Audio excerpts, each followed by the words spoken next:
السلام عليكم ورحمة الله وبركاته. النهاردة ان شاء الله يا حبيبة قلبي المامي الجديدة، الفيديو ده ليكي. هعلمك ايه هي الاماكن المهمة اللي انتي لازم تكوني بتنضفي البيبي فيها اول باول. اول حاجة صلي على النبي كده وتعالي معايا. رقم واحد، ورا الودان. بصي يا حبيبتي، المنطقة دي بتلم مع العرق طبعا طينة، فانتي هتبلي المنديل اهو اهو، حبة زيت جونسون، وهتمسحي ورا الودان كده. تمام اهو، الودن اليمين والودن الشمال اهو. تمام، ده اول حاجة الودان. رقم اتنين، تعالي بقى هنا كده عندنا منطقة الرقبة. لو بصيتي ورفعتي الرزور بتاع البيبي هتلاقي هنا كده فيه طين في الصيف طبعا. هتجيبي برضو المنديل وتمسحي كده. تمام كده. نيجي بقى تحت شوية على ايدين البيبي.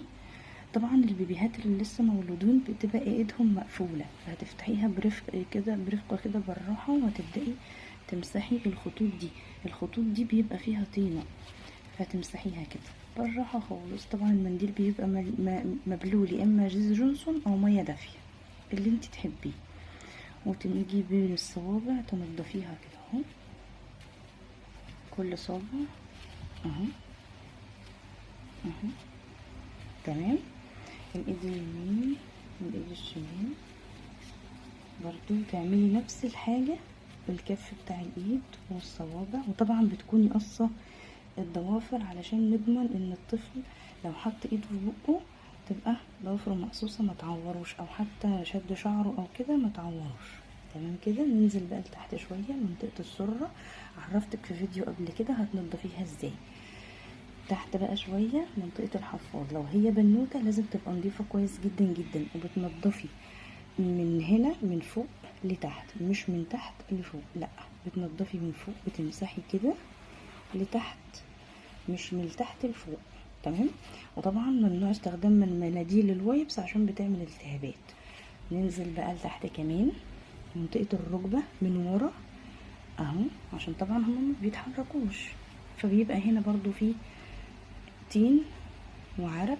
بنبدأ نمسحه ده الرجل اليمين، ونعمل برضو الرجل الشمال. ننزل بقى لتحت خالص على منطقة الكعب، برضو بنجيب هنا نمسح وننضف كويس قوي طبعا بالراحة خالص. وهنا برضو الصوابع، صابع صابع، ونقص الضوافر. بيبقى ساعات في اطفال جلدها بيقشر، ما تقلقيش خالص، ادهني زيت جونسون مرطب بالراحة خالص على المنطقة اللي بتقشر، وهي هتبقى زي الفل مع الوقت. تمام. دي كده الاماكن سريعا اللي انتي لازم مطلوب منك البيبي يبقى نضيف فيها. نراجع سوا تاني. واحد، منطقة الودان، الرقبة، كف الايد والصوابع، ورا الركبة، وطبعا الرجلين. طيب انا مامي جديدة ومش عارفة البس الحفاظة ازاي، هوريكي. بسم الله.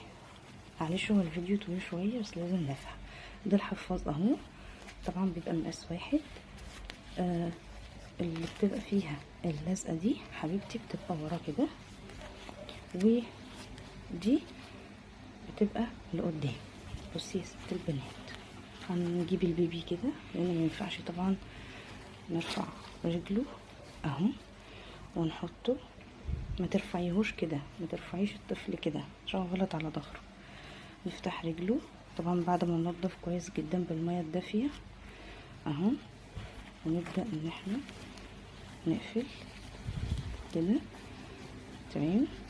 بصي دي اللزقه اهي، هتفكيها وتلزقي، وكذلك الناحيه التانية اهو. تمام. هنا بقى في حاجه مهمه، لازم تفردي الايه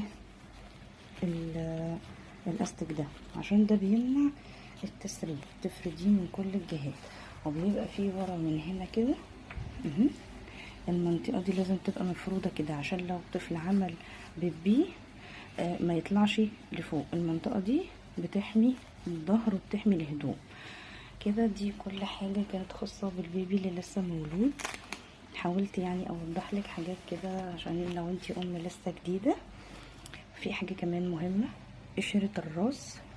قشرة الراس بتبقى هنا كده، دي مفيش منها قلق خالص، مفيش حاجة اسمها ما نجيش يمتها، لا عادي ممكن تدهني زيت جونسون وبالراحة كده بايدك برفق، مش بضوافرك، بصبعك كده زي ما انا بعمل اهو، بالراحة خالص هتلاقيها طلعت. او بمشط الاطفال اللي بيتباع في الصيدلية بيبقى طري وحنين جدا على راسهم، ممكن برضو تسرحي. مش قادرة او خايفة، ادهني زيت جونسون ومع الحمى او مع الاستخدام هتبص تلاقي القشرة دي طارت لوحدها.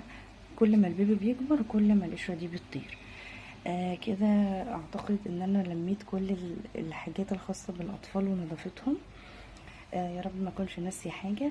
ما تستخدميش المناديل الوايبس الا وانتي خارجة، ما تستخدميهاش في البيت، لان المناديل الوايبس بتعمل التهابات للحفاض. عايزة تمسحي الحتت اللي انا قلت عليها بالوايبس ماشي، بس مش كتير، خلينا افضل بالمية الدافية وبالقطن او بالمنديل.